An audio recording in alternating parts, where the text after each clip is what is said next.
everybody. Welcome to another JP's Chalk Talk session. A little while back, I had a video I posted on my YouTube channel with Madge Obaseki. She's going to correct me when I'm wrong here because I think I just didn't do the name right. And it's an American thing. You'll understand in a moment. So Madge is over the pond in London or the UK. We're going to talk about the state of the online church, or the church over in Great Britain. And Madge is there local, and she's going to talk about what is currently going on. We're going to take a little bit of time here to go through some questions and just have a dialogue and discussion. So before we go to Madge, don't forget to subscribe to the channel. Make sure and ring that bell to get notified when I post a video, as well as make sure you comment, right? Those comments are really important. That's how YouTube manages the measurement of these videos within their platform. And I also want to welcome those that are new to this channel, those that are new to maybe what I'm doing here in terms of live streaming and education, talking about the digital church as well as other particular topics, and those that are doing live streaming currently, and you've been doing this now, year 2020, and maybe longer than that. Welcome. Glad to have you. Okay, let's bring Madge in. Hey, Madge, how are you? Hey. Hey.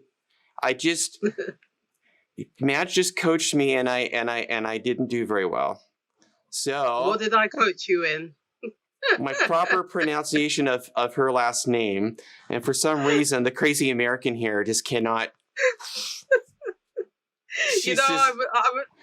I was saying to my husband, the other day that, Americans have their own slant on the language. But you know what? I forgive you. You're my brother, and I forgive you.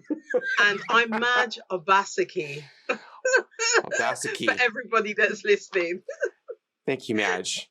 Madge, just, okay. Actually, you guys have a better handle on the English language than we do. So, we kind of, we'll give you guys the credit and everything due. So many disagree with me on that, but I don't. So, because, But you know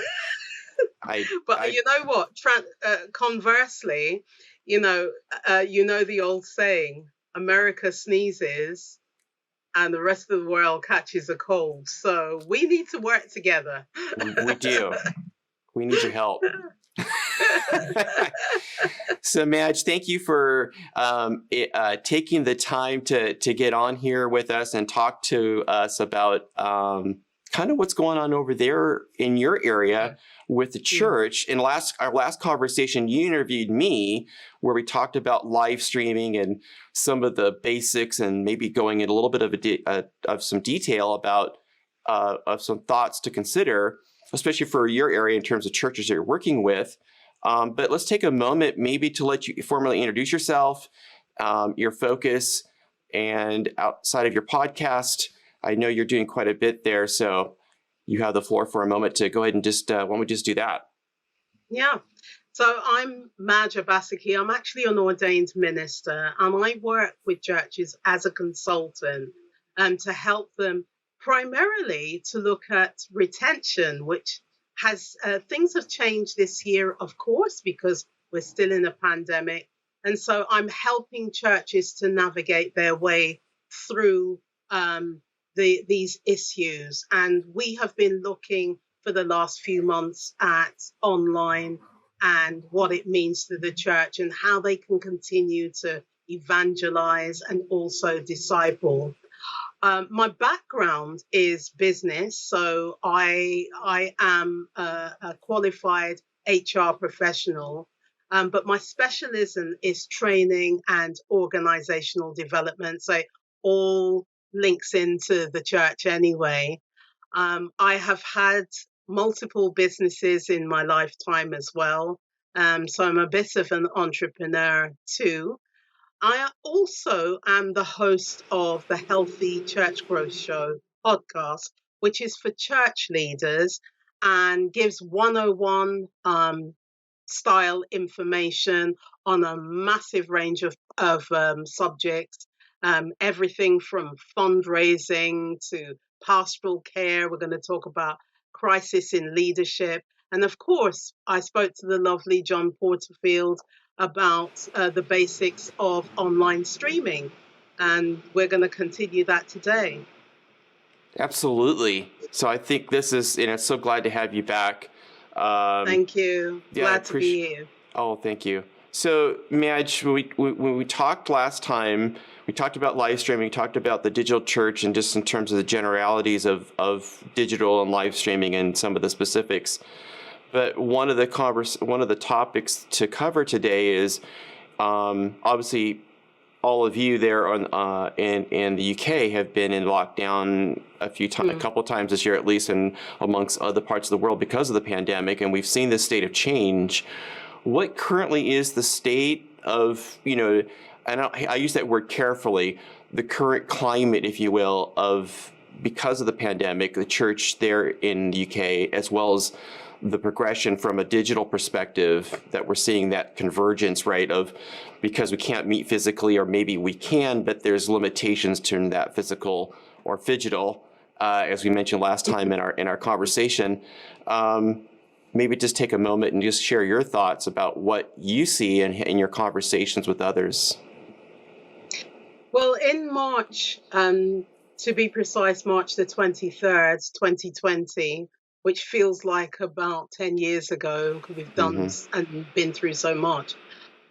People in the church, leaders in the church, not necessarily the senior leader, but leaders in the church, suddenly, like everywhere else, got thrown into the deep end because they were told that they could not meet, they were not able to, and that actually happened over nearly a 3-month period. Now, at the time that happened, people basically grabbed hold of anything that they knew about. And that was initially Facebook Live, because a lot of the leaders that I personally work with as a consultant are of a kind of age group where Facebook is familiar to them. And then as a secondary, within a few weeks, people had discovered Zoom. Now, I used Zoom 4 years ago, before people really knew what it was about in the business space. But then all of a sudden people were using Zoom because they thought that was the next best thing. And thank God for Zoom. And so people have been using Zoom, possibly they got, as I say, swept along by the Zoom room. Yeah, no, absolutely. And I've been talking to church leaders in the last couple of days and asked them why they use Zoom. And it's because it's easy. And frankly, a lot of them said, because there were private conversations, it's economical for them. And they can jump on and off it. And people that are using it, i.e. the people that are coming into the room, can also use it easily. So those were the 3 basic things. They didn't necessarily have the time at the time to look at what's out there, what tools are out there. What's happened in the last couple of months, though, is because at the beginning people went online and they saw an exponential rise in the amount of people online, they got very excited. Right. But in retrospect, and once we come out of this first lockdown, which happened around about, I think it was June, it might have been July, I can't remember exactly. Yeah. But once we came out of it and we were able to go back to our assemblies, people looked back and thought, but we had all these online visitors, but they haven't translated into turning them into a community. Why is that exactly? And so what people have now understood, or started to understand, is that there might be limitations in the tools that they were using to build community, if that's what they wanted to do. Because what I have noticed is some of the churches are using the tool like Zoom, for instance, and there's some others that I've got listed here, In fact, I've got a tiny report that I've done based on my conversations over the last few days. And some of the churches are actually using conference calling. Mm-hmm. Some of them are using a webinar platform called GoTo, and only one out of the many people that I've spoken to use StreamYard, which you kindly introduced to me. Mm-hmm. They know about that, and OneStream, which I didn't know about until a few days ago. Mm-hmm. So most people are going for what everybody else is using and what they know about. And let's face it, they're pastors, they're church leaders, they're ministers. They're not there to study or understand technology. So that's where people were. And when people came out of it, they decided that perhaps the streaming, online streaming, might be something that they could do if they had no choice. Mm-hmm. But the main thing is to get back to in-person services, and then that online stuff would be somewhere in the background. That Mm-hmm. was the general impression I got. I think that makes sense too. That's kind of an area that I'm gonna separate conversation that I'll be putting in another video that I did a recording with Amazon earlier this year, where we talked about church and media, and I think that you're hitting on a key area of that pain point, if you will. That's the way best way to describe it, is the complexity of technology, right? While there's an acceptance to bring in technology and to integrate some type of solution to solve a specific need, in this case, right, being able to continue the ministry online and to be able to work with others and develop that area, it's kind of at that point, it's kind of a combination of a lot of things in motion, right? You have the technology picking a platform. Do we, the resources to support that effort? The pastor trying to figure out how do we enable this? How do we meet where people are at? How do we get them connected? How do we communicate with them? So there's a lot of wheels in motion, and I think that was one of the things that we saw in the response with those that were looking at some type of solution. Not to say that they don't want to go with something, but that we're always going to pick something that maybe is more advantageous, maybe less complex, or because somebody else uses it, like GoToMeeting or some other type of platform. So you're absolutely right. And so this is something that we're seeing too from a live streaming community. Even the conferences that we do, we tend to pick certain platforms because, well, that's just what everybody's been doing, like Zoom. And so we have the conversation, go like, well, that's great, but we've kind of got, there's a term in the technology industry, we call it eat your own dog food. Not literally, but, and so I worked in an area, and so we kind of have to consume the information that we're providing. We have to be able to use it ourselves. And I think that's key, where you and I talked about that, and you asked me a great question. What would be my availability and servicing to these pastors or people in the area? And that is bringing that expertise versus taking a stack of papers or going online trying to find all this information, and helping accelerate that. So it's interesting that you talk about that. So as they do that, do you see that, or the responses that you're seeing from the individuals you spoke with in these platforms? I would take it that this is kind of one of the challenges we talked about of the technology, but then at the same time, there's the online ministry team. How do you develop that online that team that's going to support those people and engage, like for follow up in terms of decision follow up or discipleship and those type of activities? Honestly, a lot of the assemblies, the majority of assemblies really have not worked that out. In fact, I spoke to a few of the leaders, and they're doing it themselves between the senior pastor, who's a male, and the wife, and it's the two of them trying to do everything. I I know that across the board, I know there are others that are much more advanced in terms of building a team of people to do that. I happen to have worked with a couple of younger churches who are doing just that.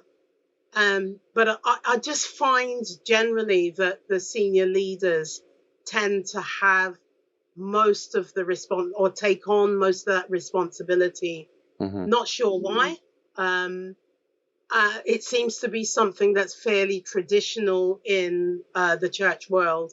You know, the Mm-hmm. senior leaders, the font of all knowledge, and they either expect themselves to take on those roles, or other people expect them to take on those roles. But I'm concerned about people's mental well-being as well.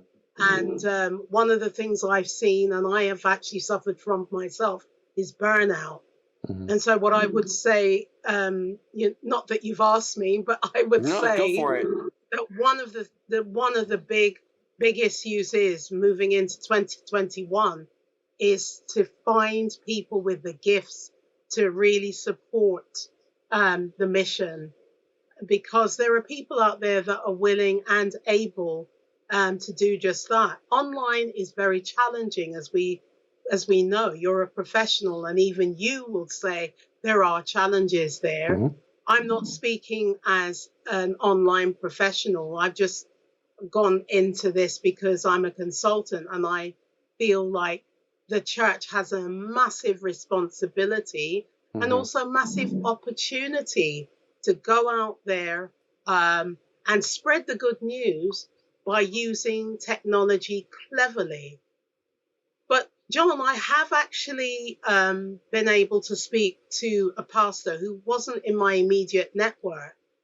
And the great news is, if people harness the technology Mm-hmm. and really plan, and that's another thing I would say, they'll need to do some planning and strategizing towards 2021 to make it all work.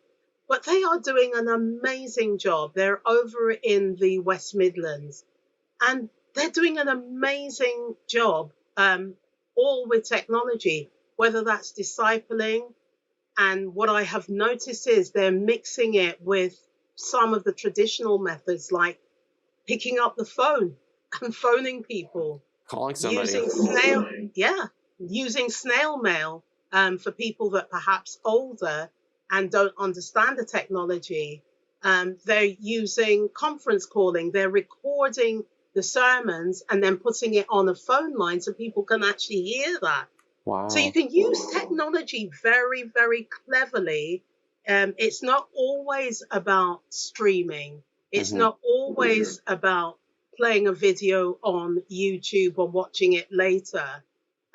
It's about the whole thing, the holistic view of what it means to communicate in a very, very different way. No, I think that I think you kind of hit it right on the nail. That, while technology, we say, is kind of it's a tool, it's not the means to replace the relationship. No. And so as I was interviewing somebody also in London the other day in a recording, we were talking about technology, and we use the concept of, if we explain something from, like, in his world, we're transporting information, right? Like a mail carrier or a delivery type service, right? We're taking it from one location and then transporting it to another location to simplify it on the internet, and to be able to do those things regardless of the type of mobile device or TV or some type of technology device that the individual may be using. However, for the church, this is somewhat kind of a compounded issue, because traditionally, you're right, we have reached out in different ways physically in fellowship. Now we got to think about, and I love what you said, planning, because I think that's really the key area that we need to think about with 2021 is the planning approach. And it is, in terms of my background from doing corporate strategic relations and everything, we often use the terms a multi-pronged approach. And what does that really mean? It just means that you're taking an approach to deliver in many different directions. There's not one specific area that's going to be just the specific one that we're going to use. We may be, but we have to really think outside the lines a bit or outside the box to really think about how we take that and deliver to get to where we want to do, for the goal or get over the goal line. In this case, the goal line is for the glory of the Lord and for the church. And as you said, so I think that, what I thought so often when I did live streaming, and a book that my dad, who's a retired pastor, gave to me, was we talked about the 4 areas that we look at in terms of ministry. There is the reach, to be able to reach people where they're at, via technology or meeting them in person or calling them on the telephone. And then there's the teaching component, right? And then teaching them. And then there's the training component, the discipleship. And then there's the sending. And as you talked about, the pastor and the senior pastoral staff, or the pastor and his wife, or the individuals involved in terms of pastoral leadership as a whole, is having a team, people come alongside of you in the ministry, whether they're on staff or not, to share that goal and that mission, right, of the ministry, to make an impact in the local area and the communities. And I think there's, as we talk about that, this is the opportunity we have. You hit it right. I think you hit on the next topic we were going to talk about. Is the opportunity is today. The Lord's presenting us with the opportunity. Now the question comes back in my mind: what do we do next, right? And well, what we do next is pray, and we seek the Lord, and we ask for wisdom and discernment as we go and do these activities. But certainly, my role is to support you and others in ministry. And I think that's always why I viewed it. It's like, at the end of the day, I'm another person in the team that's there to help enable to see the vision come alive for the church. So I thank you for sharing that. I think that's key I think that we've all got to work together, and we've got to make some decisions. Things that we may have done yesterday have changed. And so we've got to think about what we do both online as well as locally, and try to, and I think that's what an opportunity that the Lord's given us. And in spite of the challenges of the pandemic that I see, is like, Lord, you've given us such an opportunity that we haven't had before. And it's not that it wasn't there. It's just that I think now, okay, Lord's saying he's kind of almost narrowing our focus in with people as those that may not come to the doors of the church, and doing that. Absolutely. I mean, it's interesting because you were talking about that word opportunity, and I feel like we've been presented with a massive opportunity, but it took us by so much surprise that we haven't really been able. There's a word of God that says, if you do not first, it's about building a tower, and about considering the cost. Yes. And that verse is all about strategy and planning. And it's interesting because I've got somebody sent me a report from an organization based in the UK called the All Churches Trust. They're basically an Anglican organization, and I believe they are related to the Church of England. Don't quote me, but I think they are. And they provide funding for social action and charities, as we call them, non-profits over here. And they were talking about the changing face of church communications. And I'm looking down because I've got the top line results here. Now, it's really interesting because they were asked, what form of communication did you use before the coronavirus? And I'm just going to précis this. Face-to-face or in-person, 63%. When it came to social online sources, 0%. Then it says, what form of communication did you use during the coronavirus lockdown. And it says here 22.9% online, so from 0 to 22.9%. And for other forms, altogether it's 37% for online from 0. Yeah. Wow.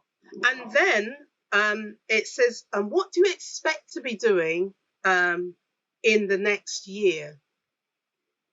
And this is where I was a bit surprised, because they've now decided that next year is going to be a normal year, according to this. And 45% they feel will be face-to-face. So not as much as before at 63%, but it's still at 45%.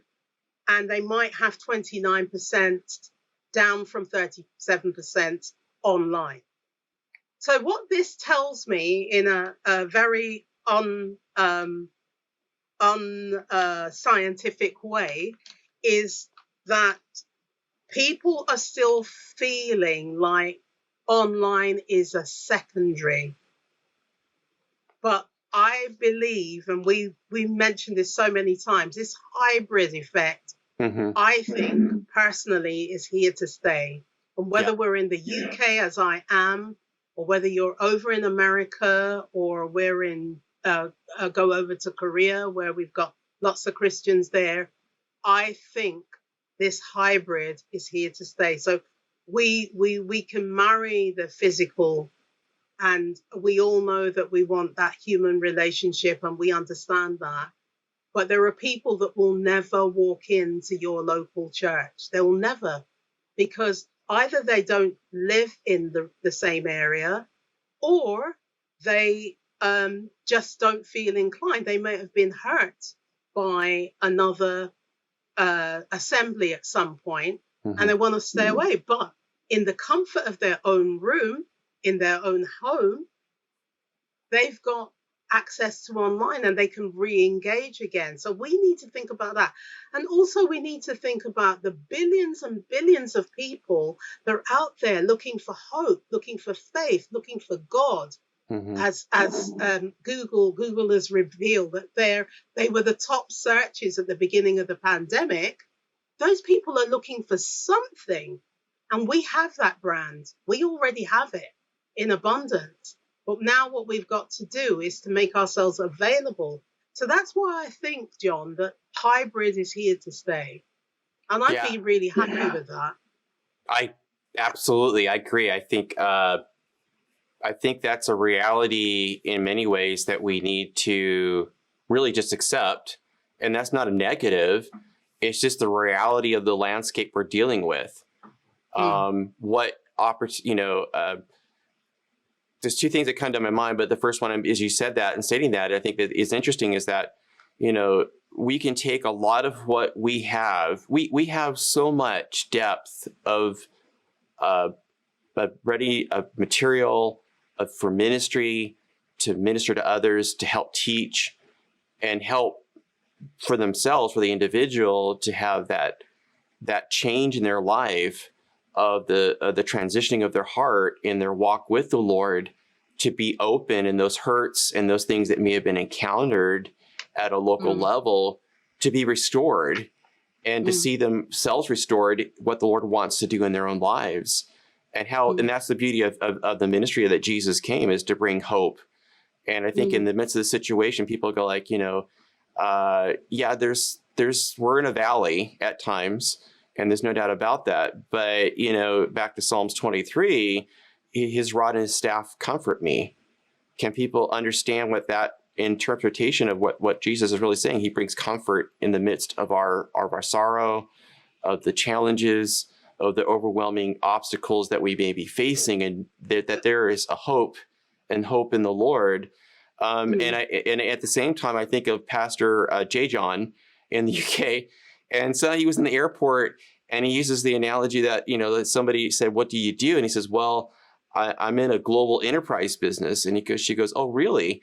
And she goes, "Well, what type of business?" He says, "Well, we're in hospitals, schools, we're in every community, we're in everything." And she goes, That's awesome. What is it called? The church, right? And I love J. John. Love him. He's awesome. And we had him a couple of times. Yeah, I do too. I always think we always think of him on here in the state. Don't ask us. We call him Mr. Bean because he looks like Mr. Bean when he comes over us. I don't know if he likes it or not. But anyways, we had him at Harvest. I suppose it depends on where you are as to whether that's a compliment or not. Yes, exactly. He took it in stride. He thought, again, you can chalk it off to the crazy Americans and everything else, the way we view things in life. So we're a weird way we filter and look through the lens of life sometimes. But he what he really brought was the reality of the opportunity and what you're speaking towards in the hybrid model. We can still be effective as we look to the Lord, and we absolutely need to look to the Lord. In Second Chronicles, going back to that, if my people will come and humble themselves and pray and seek me, that's the time opportunity we have as a church right now to seek the Lord, to look for his direction, and to say, okay, Lord, we don't know what the days are ahead of us, but you are our front guard and our rear guard. You're the one that's going to bring us through.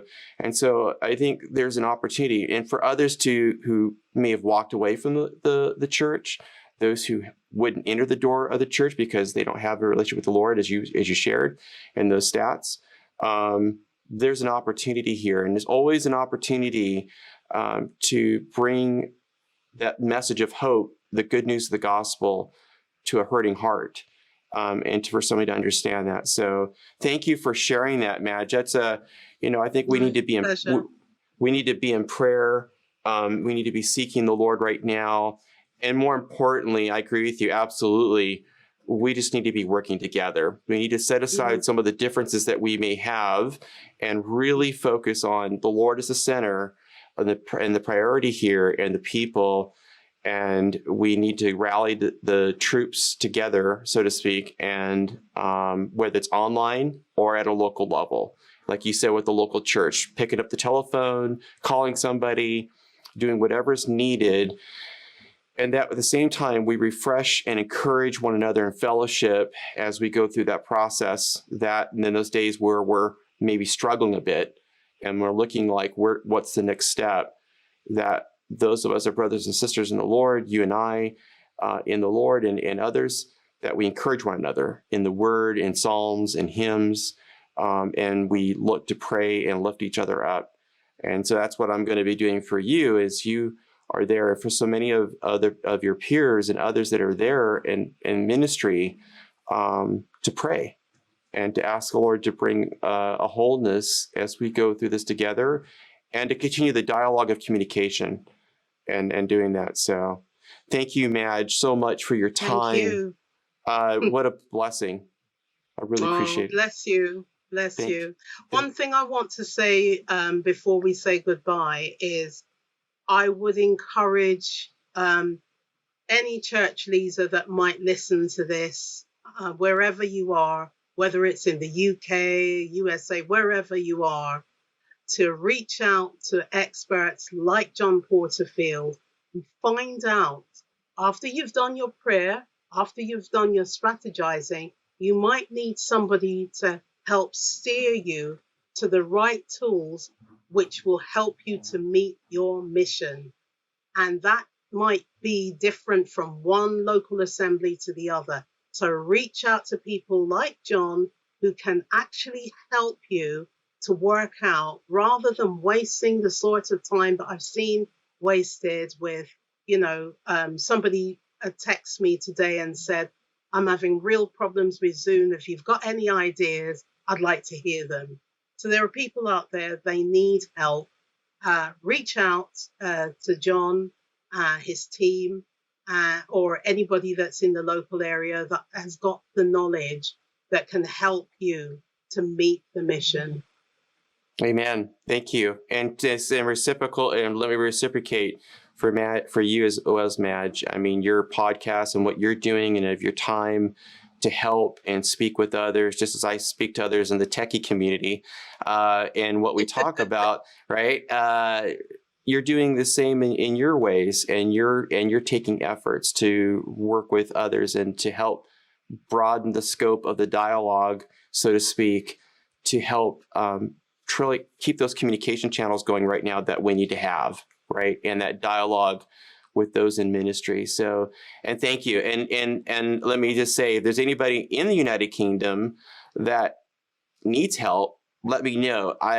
Even though I'm in the USA, I have contacts there that are people that are local that could probably come help and provide some support as you make some decisions to consider and what you need to do. So everybody, thank you for watching this video. Thank you, Madge, for your time, and we'll be praying.